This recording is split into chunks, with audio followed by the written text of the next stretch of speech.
Today we are going to learn discrete Fourier transform. In short, it is called as DFT. Discrete Fourier transform is one another transform. We have studied DTFT, Z transform for discrete time signals. We have studied CTFT and Laplace transform for continuous time signals. Now why we need one more transform, DFT, that we are going to discuss today, and we'll see the definition of discrete Fourier transform. Okay, so we have seen the spectrums of CTFT and DTFT. I'll draw that. CTFT is for continuous time signal. This is a random continuous time signal. Okay, I'm drawing the random shape. Suppose this is the Fourier transform. Okay, we call it x of e raised to j omega. Okay, this is continuous frequency. This is the spectrum. Okay, now it is a continuous time signal.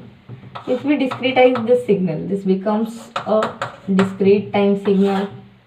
So I'll take samples of this signal like this. Okay, and its spectrum is like this.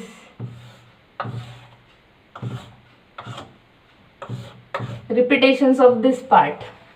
So this part, suppose, is always of period 2 pi minus pi to pi. This point is 0. So this 2 pi duration is repeating. So this happens because we are sampling the continuous time signal into discrete time signal. So that's the reason that we are getting these images. This is the original spectrum and these are the images what we are getting because of sampling in time domain. Okay, so the signals used in this transforms continuous time Fourier transform and discrete time Fourier transform were of infinite length. Infinite length signals were taken. Now in DFT we take only finite length sequences. We'll see the reason why it is so. Now how DFT is calculated and why DFT is needed. That's one major thing to observe here. Why DFT is needed? Discrete Fourier transform. So it is the discretized or sampled form of DTFT. Okay, so we want always the computations done in a very fast way.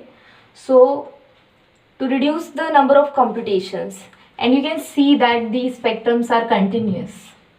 Continuous means at every frequency, here at omega and here at this digital frequency omega. This is x of e raised to j omega. So at every instant of omega, you have a sample there. So it is continuous spectrum. Okay, so actually there is no need to calculate for infinitely large number of frequencies. So we'll discretize this x of e raised to j omega to get discrete Fourier transform. Okay, so to perform this operation of transform on computers, we need to get some limited number of points. Okay, we define that number of points to be capital N. Okay, so suppose this is the spectrum of DTFT.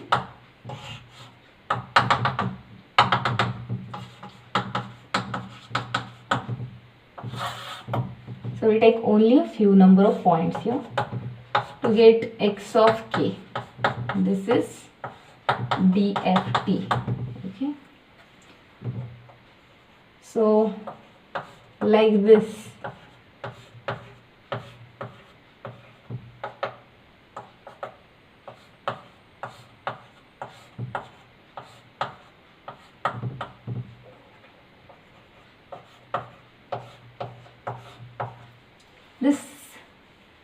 is n number of points, and this difference in frequency del omega, we're dividing this duration of 2 pi into n points. So this difference del omega is equal to 2 pi, this duration by the number of points, 2 pi by n. Okay, and this frequency, sampled frequency, samples of this frequency called as omega k. So omega k is equal to 2 pi by n k. Okay, so this is discrete frequency, 2 pi by n into k. So because of this discretization, we have to do calculations only for a few number of points. Okay, now as we increase n, we are getting closer representation of DTFT. Okay, that will be better. And if we choose very low number of points n, low value of n, this spectrum cannot be guessed from this. Now at this moment you can guess the shape. Okay, if I increase number of samples omega k, then it is better guessed like this. So this depends on the number of points chosen for calculation of DFT. Okay, so we'll write the definition of DTFT.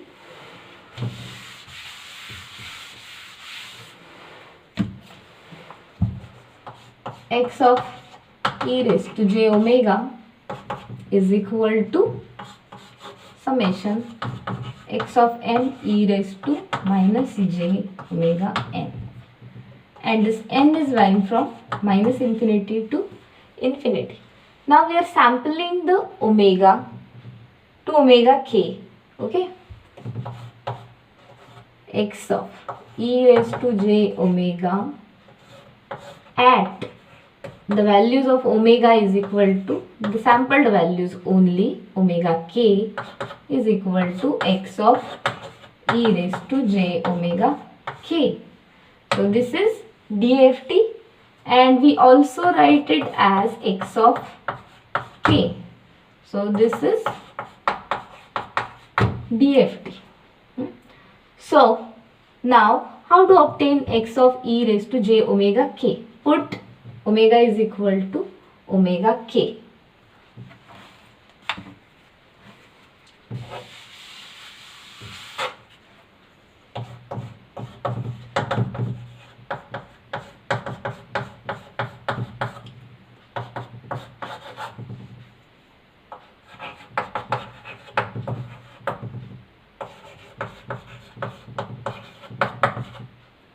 Now omega k here. So omega k is having value 2 pi by n into k, and this n carried forward here. Okay. And this k number of points, we are dividing that spectrum. We are sampling that spectrum on k number of points. So these k points are starting from 0 to n minus 1. Okay, means n points are there. So the value of k is varying from 0 to n minus 1. So we are calculating DFT x of k. So x of 0, x of 1, like this, x of n minus 1. So now we are calculating DFT for a finite length sequence. We were calculating DTFT and CTFT and the other transforms for infinite length. But DFT is calculated over a very finite length. Okay. So because of this finite length, we'll see afterwards why finite length is chosen. So we'll assume that there are L samples of the input signal x of n. Okay, x of n has L samples. So for only L samples we'll calculate this. So L samples are starting from 0 to L minus 1. So now at this point we have a definition. We have a definition like this: n starting from 0 to L minus 1, x of n e raised to minus j 2 pi by n Kn, where k is starting from 0 to n minus 1. So we have seen, so as we have an advantage of limited computations, there is a major disadvantage of this also, okay, as nothing comes free. So because of sampling in frequency domain,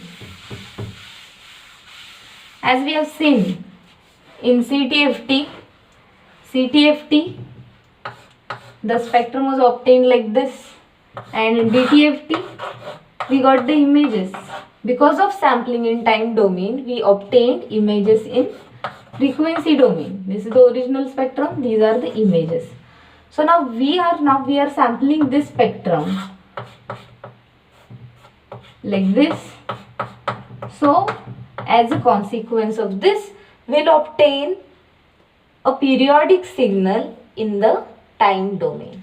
Okay, means we'll obtain images of that finite length sequence.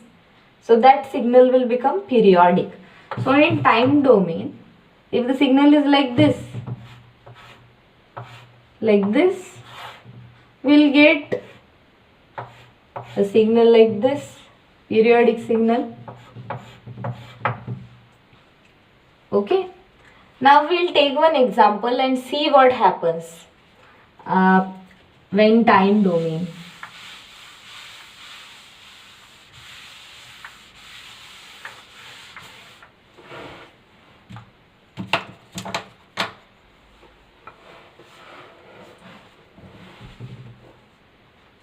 So if I select a sequence like this,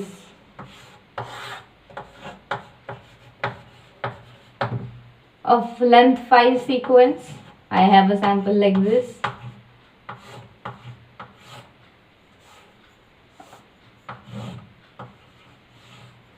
So the signal is like this. Okay, so what happens if we choose n is equal to, this is length is equal to 5, length is 5, 2, 3, 4, 5. So 5 samples are there, length of the signal is equal to 5. Okay, now if we choose n, the number of samples of the spectrum, n is equal to 8. What happens here in time domain? This signal we get like this: 4, 5th, 6th, 7th. Okay, 0, 1, 2, 3, 4, 5th, 7th, and the 8th. So n is equal to 8. So this sample will repeat here at this point like this. So all these samples will get repeated, well, like this, and on this side also the samples will be like this.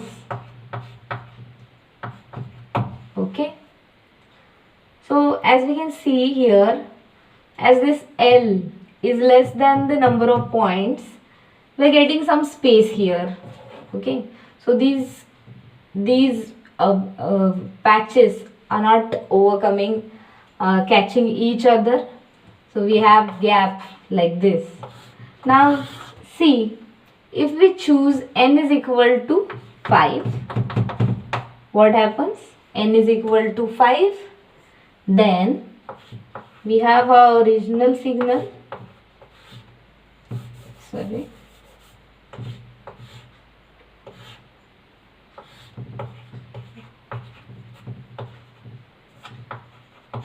Okay, now 0, 1, 2, 3, 4. The 5th sample will be the 0th sample again. Okay, like this. Again repetitions will take at 10. This is 5th, 6th, 7th, 8th, 9th, 10th sample. Again repetitions will be there. Okay, now there is no gap in between when n is equal to L. Okay, now see what happens when we choose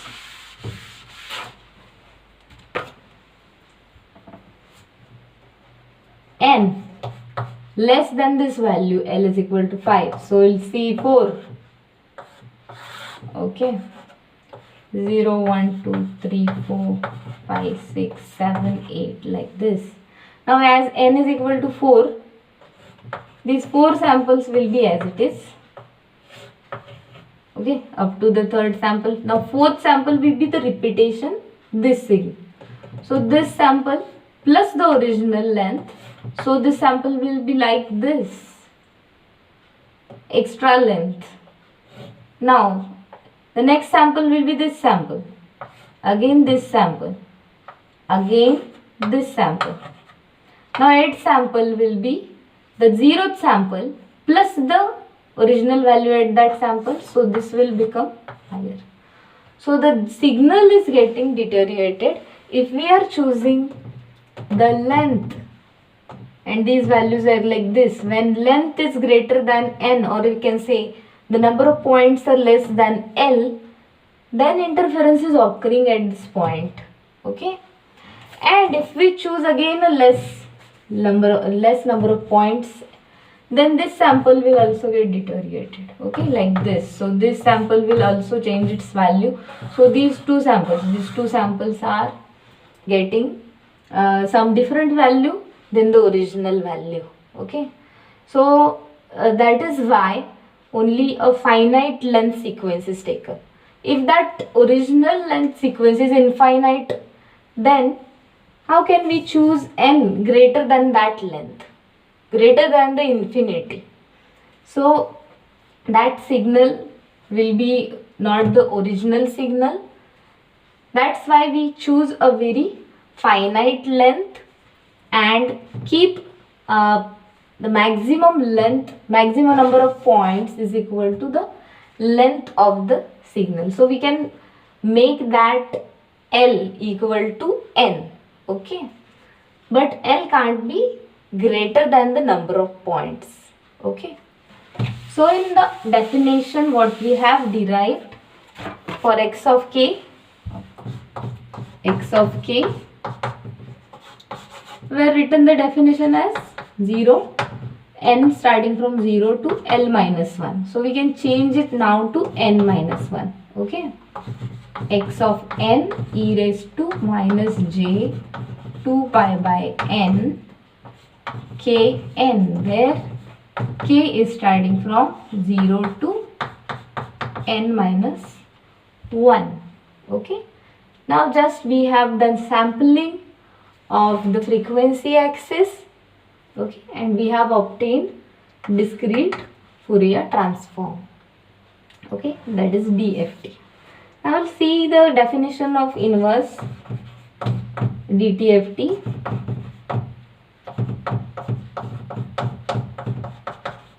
Okay, we will not derive the definition of inverse discrete Fourier transform. We will just resemble it with the definition of inverse DTFT. So inverse DTFT, 1 upon the period, integration over the complete period, x of e raised to j omega n d omega, integration over d omega. So now from this definition, as we have derived this definition from the definition of DTFT, this definition can also lead to the definition of inverse DFT. So inverse DFT, the signal x of n, 1 upon the period. Now integration will not be there, as the spectrum is sampled spectrum. You can put summation here. Okay, summation, there integration over the frequency. So the here summation will be over the points k, frequency points, 0 to n minus 1, as there are n number of points, x of k here, e raised to j. Now this omega is equal to, we are putting 2 pi by nk n. Okay, so this will be the definition of inverse DFT. So we'll focus on these two definitions. DFT and inverse DFT. Okay. Now as we understood here, the DFT is a sampled version of DTFT, and it is derived for increased computational efficiency, or we can say less number of computations compared to DTFT in DFT. Okay, so DFT contains less number of computations because a very limited number of points are included in the computation, as we are sampling the frequency axis. Okay, thank you.